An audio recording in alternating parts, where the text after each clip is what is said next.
La qualità dell'aria a Padova continua a rappresentare un problema. La città occupa da tempo le prime posizioni tra quelle più inquinate non solo del Veneto ma anche d'Italia, con lo spauracchio del blocco del traffico sempre dietro l'angolo. La concentrazione di polveri sottili è aumentata, quindi è dal 4 gennaio che siamo sopra i 50 microgrammi, addirittura sopra i 100.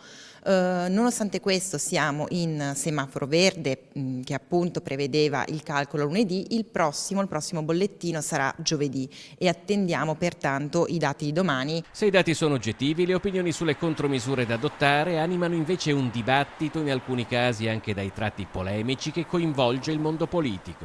Il blocco del traffico è una toppa, un intervento che può essere anche culturalmente importante, però non risolverà sicuramente il problema del PM10 nelle nostre città e nella nostra provincia. Le questioni da affrontare sono parecchie, a partire ad esempio dai riscaldamenti. Lo si dice anche a Palazzo Moroni, dove però si ricorda che sul ruolo giocato dal traffico in città non si può prescindere. Padova è un agglomerato importante e da noi il traffico influisce per un terzo e quindi dobbiamo tenerne conto anche nel nostro cambiamento di abitudini.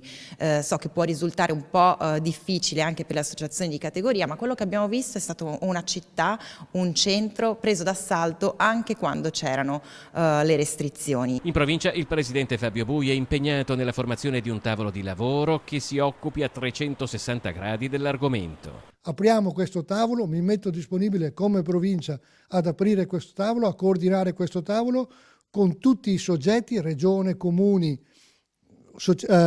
associazioni di categoria, per trovare una soluzione che non sia solo quella tuteliamoci dal punto di vista giuridico.